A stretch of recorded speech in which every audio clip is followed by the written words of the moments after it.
Yuk, kembali lagi di channel Focuser Anime. Kali ini kita akan kembali ngelanjutin alur cerita Strongest Hunter ya guys ya. Dan tanpa berlama-lama lagi langsung aja kita mulai alur ceritanya.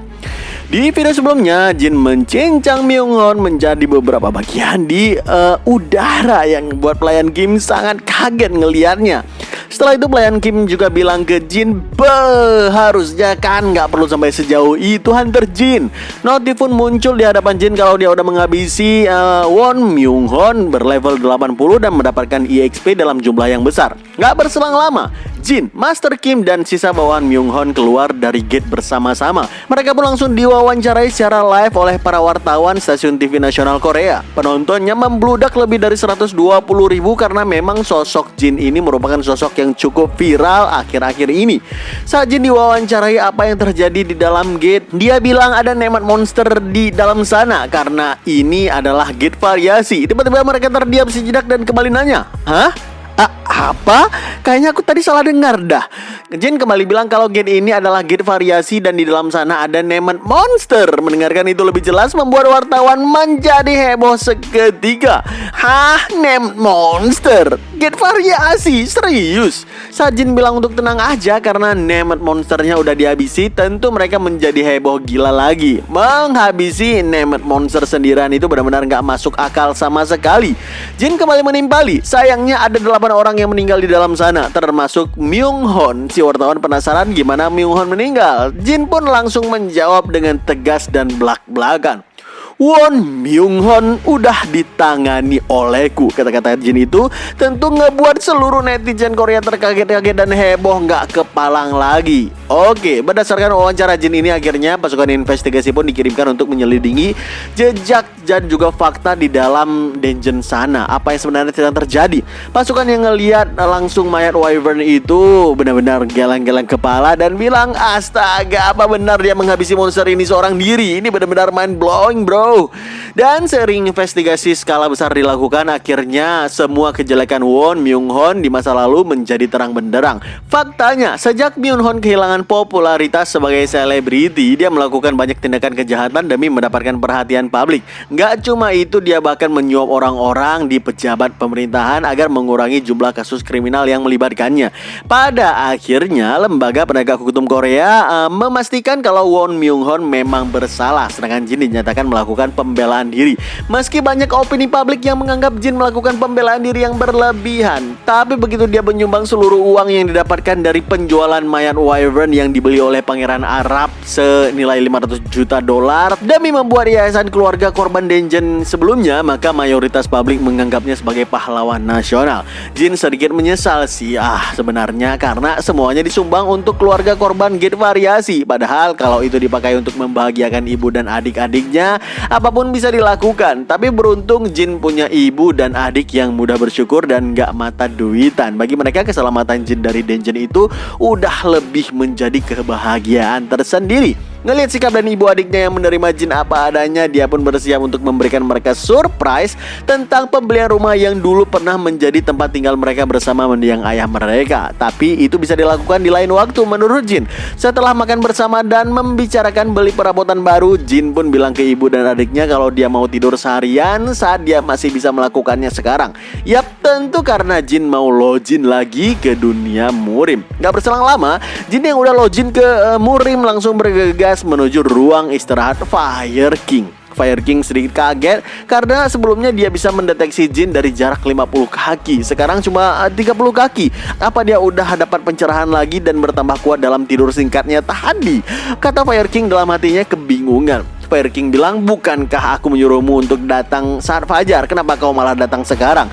Jin pun ngejawab, tidur adalah suatu kemewahan bagi seorang martial artist. Jika ada waktu berlatih, lebih baik berlatih daripada tidur, bukan? Bukankah itu yang kau katakan kepadaku? Hoho, dasar bocah, kata Fire King sambil memutar tangannya yang menciptakan angin untuk membuka pintu. Saat pintu terbuka, terlihat Jin udah memberikan salam hormat dan dia bilang, tolong ajari aku martial art, kek. Fire King ngejawab, baiklah, aku akan mengajarimu semua yang ku tahu. Beberapa saat kemudian, Jin dan Fire King pun bertemu dengan Wi Kyung dan memberitahukan kepadanya kalau Jin dan juga Fire King akan pergi berlatih selama 1 tahun ke provinsi yang bernama Anhui. Namun, Sebelum berangkat, Jin minta izin dulu untuk ketemu dengan kakaknya, yaitu Jin Mukyung yang masih latihan intensif di ruang isolasi sampai dengan saat ini. Di tempat Mukyung sendiri terlihat kalau dia sedang berlatih gerakan pedang lebih dari 9.700 kali demi melampaui Cheongpung yang kemampuan pedangnya terus saja menghantui Mukyung. Tiba-tiba Jin bilang di balik pintu, "Menakutkan sekali. Kenapa kedengarannya terlalu ganas?" Mukyung tersentak kaget dan bilang dalam hati, si kampret itu udah berapa lama dia berdiri di sana. Mukyung menjawab, "Pergilah, jangan ganggu aku berlatih." "Latihan apaan? Kau mungkin cuma melampiaskan amarahmu. Dari suaranya aja aku tahu kalau kau marah. Gimana bisa kau berlatih dalam keadaan itu?" kata Jin yang lagi-lagi membuat Mukyung kaget. Dalam hati si Mukyung ini dia bilang, dia bisa menentukan keadaanku hanya dengan mendengarkan suara. Aku bahkan gak bisa merasakan keberadaannya. Apa bajingan itu jadi lebih kuat dari saat itu? Jin pun bilang kepada Mukyung, "Aku akan pergi berlatih bersama Fire King." Maksudku masterku. Mukyung sih tahu kalau Fire King mengunjungi keluarga Jin Taiyuan, namun dia nggak menyangka akan mengambil adiknya sebagai murid. Tapi melihat perkembangan adiknya yang di luar Nurul, wajar sih Fire King sadar akan potensinya yang luar biasa yang bisa dibilang sebagai keajaiban. Sebagai kata-kata terakhir, Jin bilang 1 tahun lagi akan ada jamuan Celestial Agung dan dia juga Cheongpung akan hadir di sana. Mendengarkan itu, Mukyung ngejawab, "Baiklah kalau begitu, sampai jumpa. Sampai jumpa lagi setahun dari sekarang." Waktu keberangkatan Jin pun tiba, tapi dia kaget ngeliat ada begitu banyak orang yang mengantarkan kepergiannya. Ya, si Mujin ini memang gak bisa jaga rahasia. Makanya Cheongpung dan Ultimate Trio Gunung Hua, Wall Hua juga ada, Seo Wall ada juga di sana. Si Cheongpung dengan muka berbinar langsung berlari ke arah Jin sambil bilang, "Pedolong, kau mau kemana? Aku ikut ya, aku ikut. Aku juga mau menjadi murid kakek Jeok. Boleh ya, boleh." Mendengarkan itu dengan muka jutek, Jin bilang, "Kau harus minta izin dulu darinya lah. Minta izin dulu dari kakekmu, Sword Sign Mike Jonghak." Spontan Cheongpung langsung menjawab, "Udah, aku udah meminta izin." Katanya sih boleh. "Hati-hatilah dalam perjalanan," katanya juga. Bai Mungsung langsung mengikat Cheongpung sambil bilang, "Keberadaan dari Grandmaster aja nggak diketahui udah sebulanan ini. Dari mana Anda mendapatkan persetujuannya, Paman Tetua?" Cheongpung terus menggelinding di tanah meminta untuk ikut bersama Jin karena dia tahu berlatih dengan Jin akan sangat menyenangkan. Tapi nggak berselang lama tiba-tiba Fire King datang dan bilang, "Udah selesai kan? Ayo pergi, perjalanan kita masih sangat panjang." Fire King langsung menarik Jin Taekyung dengan kecepatan tinggi dan pergi dari sana. Sedangkan Wi Kyung sambil menangis bilang, "Adikku, pulanglah dengan selamat." Kata-kata itu ngebuat Jin seolah membayangkan kalau dia sedang dalam perjalanan menuju neraka. Beberapa waktu pun berlalu, mungkin sekitaran semingguan udah berlalu.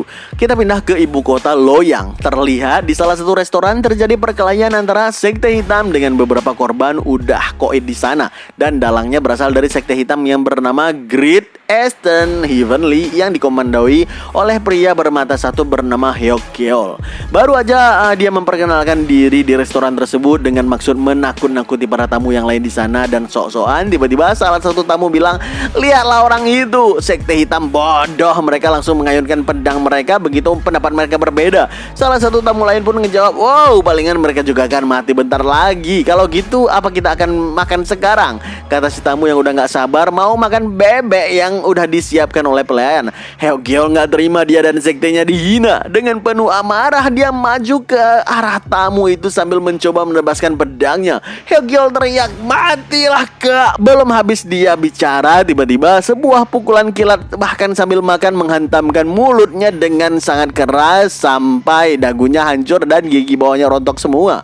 Hyokgeol salah pilih lawan dan langsung terjatuh di lantai. Siapa sangka tamu yang memukulnya itu adalah Jin bersama Fire King yang sedang singgah di sana untuk makan. Jin paling kesal kalau diganggu saat makan. Makanya dia pun mengatakan, "Kalian yang di sana kenapa masih berdiri dan memegang benda itu?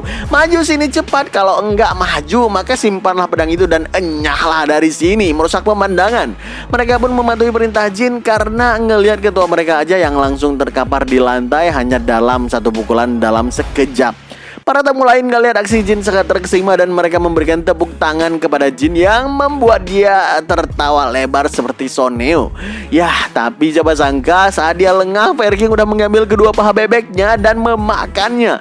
Dengan kesal Jin bilang, "Kenapa keduanya kau makan, Master?" Bahkan sekte hitam atau ketua sekte Demon Cult nggak akan melakukan hal ini. Mereka pasti hanya memakan sebatas satu paha saja. Sebenarnya Fire King sangat kesal karena Jin berani-beraninya meneriaki masternya dan mau menggeplaknya. Tapi karena di sini sangat rame dan memang dia juga salah karena memakan kedua paha bebeknya, jadinya Raja Api ini menahan amarahnya sebisa mungkin. Namun siapa sangka nggak berselang lama, tiba-tiba sekelompok baju hitam mendatangi Jin untuk meminta pertanggungjawaban atas pemukulan terhadap Hyeokgyeol sebelumnya. Mereka membawa lebih banyak orang ke dalam kedai makan tersebut. Sebelum sempat mereka menanyakan apapun kepada Jin, dia langsung mengatakan, "Apapun yang akan kalian tanya, jawabannya ya benar-benar. Itu kami yang menghajar salah satu rekanmu itu. Jadi majulah kalian semua sekaligus karena aku sedang makan, lalu aku akan melanjutkan makanannya secepat mungkin." Saat mereka mau maju, tiba-tiba datang biksu botak dari belakang mereka yang memaksa masuk menyelinap ke restoran sambil mendorong di antara rombongan pasukan baju hitam tersebut. Hebatnya dorongannya sangat kuat sampai-sampai pasukan itu nggak bisa menghalanginya sedikit pun. Si ketua pasukan itu keheranan dan nanya, "Siapa si botak ini?" Si biksu itu malah ngejawab, "Aku adalah si nggak punya nama dan aku cuma biksu miskin dari Shaolin." Mendengarkan jawaban aneh seperti itu, ketua pasukan mengira si biksu sedang menghina sektenya. Makanya dia pun marah besar dan menyerang si biksu dengan palu godamnya. Tapi tiba-tiba celang, ketua pasukan terkaget-kaget ngelihat senjatanya hancur berkeping-keping setelah si biksu menahannya dengan kalung Buddha di tangannya. Si biksu bilang, "Kau yang memulai ini, Tuan." Tunggu," kata si ketua yang panik diikuti Jin yang juga penasaran dengan kalung Buddha yang melilit di tangan biksu tersebut. Tanpa ampun, biksu mengerahkan tinju dahsyatnya berkalung Buddha ke arah perut si ketua, membuat dia terhempas jauh dan terluka sangat parah. Serangan Jin bilang dalam hati, "Bentar, itu kalung yang terbuat dari besi dingin 10.000 tahun kan? Kok bisa?" Biksu Buddha yang tadinya polos berubah menjadi iblis yang mengamuk, mengalahkan seluruh pasukan baju hitam dengan tinju dahsyatnya. Jin sampai bergiring ngeri ngelihat si biksu tersebut. Dia sama sekali nggak ada belas kasihan sedikit pun menghajar lawannya meski dia seorang Buddha Shaolin. Begitu dia selesai menghajar semuanya, si biksu itu pun mendatangi Jin dan nanya, "Apa kau yang bernama Jin Taekyung?" Tiba-tiba wajah biksu itu berubah dari marah menjadi tersenyum. Si biksu ngejelasin kalau dia mendapatkan perintah untuk memandu mereka atas perintah masternya. Fire King pun nanya, "Apa kau kenal dengan Hong Dao?" Si biksu ngejawab, "Iya, dia adalah masterku." Hahaha, sungguh biksu yang luar biasa. Dia masih bisa melihat ribuan tahun di depan usianya. Udah nggak perlu basa-basi lagi, langsung aja bawa kami ke Hong Dao, kata Fire King yang langsung diikuti oleh si biksu itu. Sambil jalan, Jin yang penasaran bisik-bisik nanya, "Siapa itu Hong Dao?" Fire King ngejawab, "Dia adalah kepala sekte Shaolin. Kami menganggapnya sebagai Raja Dharma di Murim," jawab Fire King yang membuat Jin sangat kaget sih sebenarnya dengan jawaban tersebut. Setelah melakukan perjalanan panjang sambil menyusuri tebing Shaolin, akhirnya mereka semua tiba dan ketemu dengan Hong Dao. Saat sampai di kediaman Hong Dao dan bertemu dengannya, Fire King bilang, "Wah, apa kau dibuang oleh sektemu sendiri atau semacamnya?" Tapi Hong Dao ngejawab, "Tempat yang ku tinggali adalah ruang kepala Shaolin, jadi aku nggak terpengaruh oleh formalitas apapun." Terlihat ada satu benda penting yang Hong Dao pegang saat ini, yaitu artefak suci Shaolin berusia ribuan tahun bernama Green Jet Rui. Artefak ini menjadi bukti kalau Hong Dao punya otoritas yang besar di dunia Murim. Oh iya, BTW biksu yang memandu Jin dan Fire King untuk ketemu dengan Hong Dao ini panggilannya memang si tanpa nama. Terlihat antara Hong Dao dan Fire King mereka cukup akrab. Sepertinya sih banyak hal yang terjadi di masa lalu yang bisa membuat mereka sedekat ini. Tiba-tiba si tanpa nama bilang, "Dulu saat perang besar terjadi, Fire King memergoki masternya minum-minum dan makan daging." Ya, sejak saat itulah Fire King dan Hong Dao menjadi sahabat yang sama-sama suka minum-minum. Gak berselang lama, Hong Dao terus terang pada Fire King kenapa dia memanggilnya kemari. Hong Dao bilang, "Saat aku mengamati langit seperti biasa, bintang terbit selalu muncul dari utara. Bintang yang sedang naik daun seperti petasan, mereka menaringi langit malam dan memudar seiring waktu yang berlalu. Tapi kali ini berbeda, bintang terbit itu gak memudar sedikit pun, bahkan bersinar makin terang seiring jalannya waktu. Sungguh ini gak biasa. Apa kau tahu kenapa aku memberitahukanmu ini? Aku yakin bintang terbit itu adalah kau temanku," kata Hong Dao kepada Jin Taekyung. Mendengarkan itu, Jin ngejawab, Ya, terima kasih atas pujiannya. Tapi aku nggak percaya ini ada hubungannya denganku. Namun Hong Dao bilang lagi, ini terjadi sekitar 4 bulan yang lalu. Kata-kata itu membuat Jin terkejut karena memang dia masuk ke dunia murim itu baru sekitar 4 bulanan. Daripada ditanyain macam-macam, akhirnya Jin memutuskan keluar ruangan daripada jadi bulian kakek-kakek gila ini. Dan benar aja dua kakek gila ini malah minum arak dari racun ular Viper yang udah disimpan selama 30 tahun. Mereka berdua meminumnya dengan lahap beberapa waktu lamanya. Barulah kemudian Hong Dao cerita kepada Fire King kalau dia selama ini selalu ngelihat awan hitam keluar entah dari mana yang menutupi matahari dan juga bintang, sehingga dia nggak bisa ngelihat kehendak langit. Dari pertanda ini Hong Dao yakin kalau kekacauan misterius sudah semakin mendekat. Selain itu, bintang baru bangkit, dia begitu terang meski langit sangat gelap.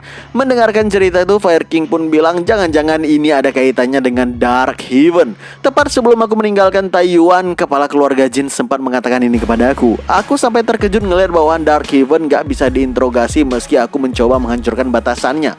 Bukan cuma itu, obat yang dikenal sebagai Power Burst Pill buatan dari Dark Heaven juga sangat kuat. Kekuatan kegelapan yang mengendalikan Fire Demon Sword dari balik layar selama puluhan tahun juga perbuatan mereka Dark Heaven. Hong Dao pun tertegun mendengarkan cerita tersebut dan akhirnya dua kakek ini memutuskan untuk mengakhiri pertemuan mereka. Hong Dao berjanji akan menggunakan semua yang dia miliki untuk mempersiapkan kekacauan yang mungkin disebabkan oleh Dark Heaven nantinya. Sementara itu, Fire King akan melatih bintang baru yaitu Jin Taekyung agar cahayanya nggak bisa mudah ditutupi oleh Dark Heaven nantinya. Setelah bertukar informasi dan filosofi tersebut, Fire King pun pamit dan membawa Jin untuk berlatih martial art berikutnya. Kita pindah sebentar ke kediaman keluarga Namgong di provinsi Anhui. Saat ini, kepala keluarga mereka yang bernama Namgong Ryong mendapatkan laporan dari bawahannya kalau Fire King udah tiba di provinsi Anhui bersama dengan muridnya. Hah, murid? Bukannya si kembaran itu udah mati 3 bulan yang lalu? Tanya Ryong dengan heran. Bawahannya pun ngejawab, ya sepertinya dia mengambil murid yang baru, namanya Jin Taekyung, berusia 21 tahun dan keturunan langsung dari keluarga Jin.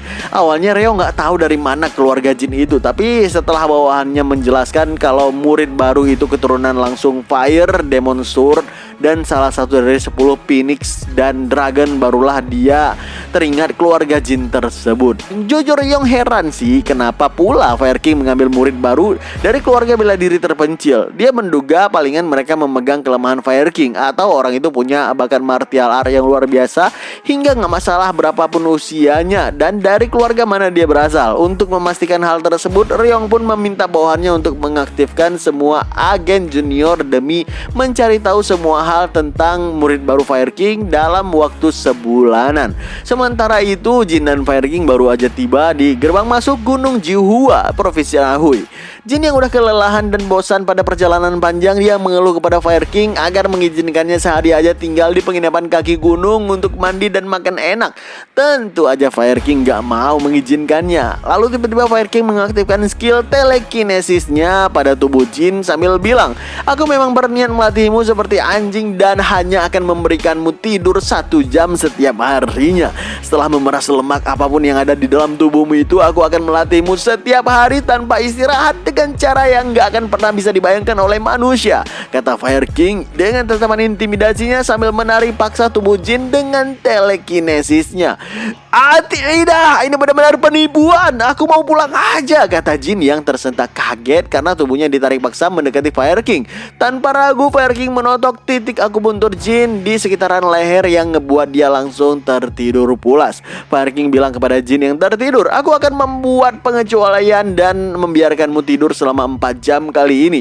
4 jam pun berlalu. Terlihat Jin kembali bangun di area sekitaran pegunungan. Jujur, Jin masih kesal karena nggak diizinkan istirahat selama 1 hari di penginapan. Tapi kok saat ini rasa-rasanya tubuh Jin sangat berat karena nggak tidur dengan nyaman. Dalam hatinya Jin bilang, kakek gila itu sungguh keterlaluan dan nggak membiarkanku istirahat dengan baik. Tapi tubuhku benar-benar terasa berat. Ini kenapa ya? Seolah-olah ada besi di perutku. Jin ngelihat di sekitaran tubuhnya dan dia tersentak kaget ngelihat kaki dan tangannya udah diikat oleh bola besi pemberat. Dalam hatinya Jin bilang lagi, tuh Tunggu, kenapa ini diikatkan kepadaku? Bajingan mana lagi yang melakukannya? Udah jelas itu. Jin pun teriak, Fire King sialan, apa yang kau lakukan? Tapi siapa sangka Fire King udah berada di belakangnya dan memberikan latihan super berat kepadanya. Wah, sepertinya akan ada time skip nih bro. Dan biasanya setelah time skip sih MC bakalan jauh lebih kuat dan sangar lagi. Jadi nantikan kelanjutan alur cerita Strongest Hunter hanya di channel Vogozer Anime. Stay terus di channel ini dan stay update.